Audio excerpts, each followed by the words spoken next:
शिक्षा मंत्री होश में आओ। धरना प्रदर्शन हम लोग 2023 शिक्षक नियमावली जो है उसके अगेंस्ट में कर रहे हैं, क्योंकि ऑलरेडी हम लोग टीचर्स हैं और हम इस क्षेत्र में 13 साल 15 साल 20 सालों से काम कर रहे हैं। धरना प्रदर्शन बिहार सरकार के लिए, बिहार सरकार के सत्ता में यह अंतिम कील ठोक रहे हैं। हम लोग धरना प्रदर्शन अपने लिए नहीं कर रहे हैं, इस सरकार की अहंकारी नीति के खिलाफ कर रहे हैं। बिहार सरकार मुख्यमंत्री इतने सालों से सत्ता बदल बदल के मुख्यमंत्री बनते हैं, अल्टू और पलटू बन के। नमस्कार, आप देखना शुरू कर चुका है फर्स्ट लुक बिहार। मैं आपके साथ विवेक कुमार। मुजफ्फरपुर में शिक्षक संघ के द्वारा लगातार बिहार सरकार के खिलाफ धरना प्रदर्शन किया जा रहा है, जिसमें उन्होंने मांग की है सरकारी कर्मी का दर्जा दे, जिसको लेकर लगातार अब मुजफ्फरपुर में धरना प्रदर्शन किया गया। पिछले दिन भी बिहार सरकार के खिलाफ धरना प्रदर्शन का, इसी बीच मुजफ्फरपुर में भी फिर शिक्षक संघ के द्वारा आज धरना प्रदर्शन किया जा रहा है और लगातार बिहार सरकार के मुख्यमंत्री नीतीश कुमार और उप मुख्यमंत्री तेजस्वी यादव के खिलाफ विरोध में नारेबाजी कर रही है। वहीं उन्होंने यहाँ तक कर दिया कि हम इस मांग को पूरे करें, नहीं पूरा करने के बाद हम शिक्षक लोग इनकी सरकार गिराने का काम करेंगे। कई सारी बातों को उन्होंने कहा। ये पहले सुनिए उन्होंने क्या कुछ कहा। धरना प्रदर्शन हम लोग 2023 शिक्षक नियमावली जो है उसके अगेंस्ट में कर रहे हैं, क्योंकि ऑलरेडी हम लोग टीचर्स हैं और हम इस क्षेत्र में 13 साल 15 साल 20 सालों से काम कर रहे हैं। सरकार के द्वारा जो भी परीक्षा ली गई, दक्षता हो चाहे STT हो, हम उसमें क्वालिफाइड हैं।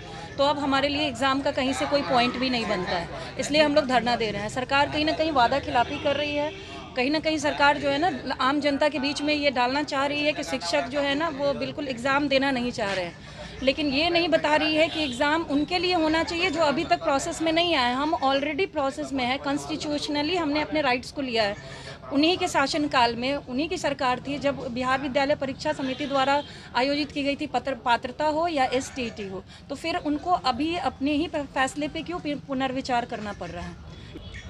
वो चाहते ही नहीं है एक्चुअली कि बिहार में बच्चों का विकास हो। वो हम तो इतने कैपेबल है कि हमसे पढ़ाई के अलावा भी वो सारे काम लेते हैं, हम सिर्फ पढ़ाते नहीं हैं। उनके कोई भी योजना होती है उसको सफल हम शिक्षक ही बनाते हैं। इसलिए हमें मतलब हम कैपेबल नहीं है ऐसा तो कहीं से कोई पॉइंट ही नहीं। उनको भी पता है कि हम कितने कैपेबल हैं, कि स्कूल के टाइम में स्कूल करा के उसके बाद एक्स्ट्रा काम भी हमसे कराते हैं और हम भली भांति चुनाव जैसा जिम्मेदारी भरा काम हम कराते हैं। हम लोगों को प्रिपेयर कराते हैं, हम लोगों से चुनाव कराते हैं, हम चुनाव कराते हैं। तो जब देने की बारी आती है, ये डबल स्टैंडर्ड की सरकार है। जब लेने की बारी आती है हमसे दुगना काम लिया जाता है, लेकिन जब देने की बारी आती है तो हम नियोजित बन जाते हैं, है ना। जब कोई भी योजना फलीभूत कराना होता है तब हम बहुत कैपेबल होते हैं, जैसे ही देने की बारी आती है UPSC आ जाती है। तो ये डबल स्टैंडर्ड की सरकार है, या फिर ये कहें कि इनके पास कोई स्टैंडर्ड ही नहीं है।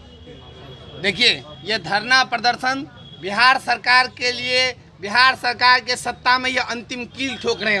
हम लोग धरना प्रदर्शन अपने लिए नहीं कर रहे हैं, इस सरकार की अहंकारी नीति के खिलाफ कर रहे हैं। बिहार सरकार मुख्यमंत्री इतने सालों से सत्ता बदल बदल के मुख्यमंत्री बनते हैं, अल्टू और पलटू बन के।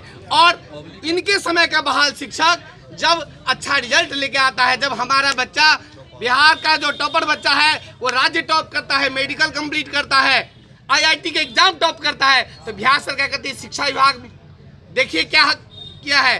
किसके बल पे भाई? इन नियोजित शिक्षकों के बल पे। और आप कह रहे हैं इसकी परीक्षा तो इस बार नीतीश सरकार की है, इस महागठबंधन सरकार की है। यदि हम लोग उसको धूल ने चटा दिए तो समझ लीजिएगा, क्योंकि यह बिल्कुल सत्य किसी कवि ने कहा है, जो वह खून कहो किस मतलब का जिसमें उबाल का नाम नहीं, वह खून कहो किस मतलब का आ सके देश के काम नहीं, जो परवश होकर बहता हो। हम महागठबंधन के परवश नहीं हैं, हम शिक्षक हैं, आपका पियोन नहीं है। हम निर्माण करते हैं, हम विद्यार्थी का जीवन बनाते हैं, उसको समानता का बात पढ़ाने वाला शिक्षक को असमान समझ रहे हैं आप, या भूल रही है घनानंद की सरकार की तरह। ये भी घनानंद राजा की तरह अहंकारी ये हो गया है, वहाँ एक चाणक्य था, यहाँ सभी चाणक्य हैं। यदि इसका सत्ता ऐसा नहीं समाप्त हुआ तो देख लीजिएगा महागठबंधन को रोड पे ला देगी यह शिक्षक, नहीं तो जो वादा किया था उसको पूर्ण करें। प्रण प्रतिज्ञा पत्र निकाले, कैसा प्रण है तेजस्वी का, खुद का प्रण समाप्त हो गया है और यह उसके कैरियर के लिए अंतिम प्रण है। यदि शिक्षकों का हल में नहीं, एग्जाम के कोई प्रोग्राम्स ये है जो आपने 20 साल तक हमसे पढ़वा लिया, 20 साल तक बच्चों की जिंदगी बर्बाद करके आज हम आपको योग्य दिख रहे हैं, तो इतने साल तक गरीबों के, मजदूरों के, अल्पसंख्यकों के महादलितों के बच्चों को पढ़ाने वाले शिक्षक को आपने इतना दिन जिंदगी क्यों बर्बाद किया? यदि हम परीक्षा एक ही शर्त पे देना चाहेंगे, यदि मुख्यमंत्री नैतिक जिम्मेदारी ले और अपने पद से संन्यास ले, राजनीति से मुख्यमंत्री ने स्वीकार करे 2006 से आज तक उसकी सारी फैसला गलत रहा है, शिक्षा को बर्बाद करने में उसका हक रहा है और इसके लिए आत्म जिम्मेदारी लेना चाहिए और उनके जैसे सम्मानित व्यक्ति को आत्मदाह करनी चाहिए, ऐसे व्यक्ति को जो बिहार के गरीब के जनता को बर्बाद किया है इन लोगों ने। यदि हम अयोग्य हैं तो गरीबों के, दलितों के, पिछड़ों के, आदिवासियों के बच्चों के साथ उन्होंने धोखा किया है। 20 वर्ष में कितने लाख बच्चे पढ़े होंगे? क्या हम अयोग्य हैं तो वो सारे बच्चे अयोग्य हैं? सबकी डिग्री गलत हो गई ना, और उसके लिए जिम्मेदार कौन है? नीतीश कुमार। इसीलिए परीक्षा की तो कोई बात ही नहीं उठती है, परीक्षा तो उसकी है जो हमारा परीक्षा की सोच रहा है। 24 में उसको हम परीक्षा दिलवाएंगे। जय शिक्षक संघ, शिक्षक एकता जिंदाबाद। सीधा सीधी बात यह है कि 9 तक, पिछले महीने के 9 तारीख तक जो आश्वासन मुख्यमंत्री, उप मुख्यमंत्री, शिक्षा मंत्री ने दिया कि जो संघर्षरत 6-7 से जो शिक्षक हैं उनको हम राज्यकर्मी का दर्जा देंगे, उनका हम स्थानांतरण एक जिला से दूसरे जिला करेंगे, उनके वेतन की विसंगति हम दूर कर देंगे। ये सारी जो समस्याएं थी हमारे, जो जिसको नियोजित शिक्षक कहते हैं हमारे शिक्षक, लेकिन सरकार उनको नियोजित शिक्षक, तो उनके लिए सारी बातें वो 9 तारीख तक बोलते रहे और ठीक पलटू जैसे वो रातों रात पलट जाते हैं, उसी तरह एकाएक 10 तारीख को वो पलट गए और नियोजित पर उन्होंने कोई चर्चा ही नहीं की। लेकिन इस लेटर को कोई मानने वाला नहीं है, यह संविधान के खिलाफ है। संविधान संबद्ध हमारा अधिकार है कि हम आपका कार्य करेंगे और तत्पश्चात हम धरना प्रदर्शन शांतिपूर्वक आपके खिलाफ अपने हक के लिए लड़ेंगे।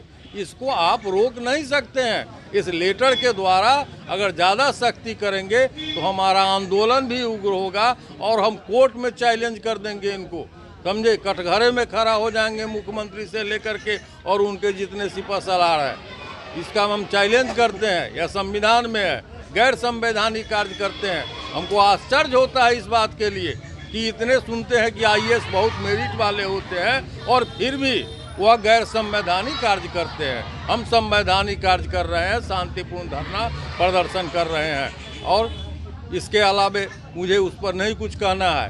वो अपना काम करेंगे, मैं अपना काम करता हूँ। 2023 शिक्षक नियमावली जो बिहार सरकार आनन फानन में लाई और शिक्षक के हित में नहीं है, इसलिए बिहार माध्यमिक शिक्षा संघ इसका विरोध कर रहा है और सभी शिक्षक भी उसके साथ। अच्छा, चिट्ठी जारी किया गई शिक्षक को धरना पर? अरे ये चिट्ठी कितना जारी हो रहा है, उससे डरने वाले नहीं हैं हम शिक्षक। इसलिए कि यह मांग जो है मौलिक अधिकार है और जब माननीय मुख्यमंत्री की टीम भी जब प्रतिपक्ष में रहती है, हार के रोड पर रहते हैं, तो वह भी धरना प्रदर्शन करते हैं सरकार के खिलाफ, तो उन पर चिट्ठी कौन सी कार्रवाई होती है और क्या होता है? ये एग्ज़ाम देने में क्या दिक्कत होता है? जो IAS पदाधिकारी जो शिक्षक नियमावली 2023 बना के दिए हैं, उनको आज के डेट में हो सकता है कि टॉपर हों उस समय के, उनको आज के डेट में IAS की परीक्षा में बैठा दीजिए। अगर वह परीक्षा पास करके आएंगे तो हम अपने नौकरी से त्यागपत्र दे के घर चले जाएंगे। बिहार सरकार द्वारा जो अध्यापक नियमावली लाई गई है उसके विरोध में हम लोग यहाँ धरना प्रदर्शन कर रहे हैं। बिहार माध्यमिक शिक्षक संघ के आह्वान, हम लोग का एकमात्र मांग है कि सभी शिक्षकों को राज्यकर्मी का दर्जा दिया जाए। धरना प्रदर्शन करने वाले के खिलाफ, विरोध करने वाले के खिलाफ कार्रवाई की बात कही है, इसको लेकर क्या कहेंगे? कार्रवाई की बात कही गई है तो ये हम लोग का मौलिक अधिकार है, हम लोग धरना प्रदर्शन कर सकते हैं अपनी मांग के लिए। कार्रवाई से डर नहीं लगता? कार्रवाई से डरने की क्या बात है?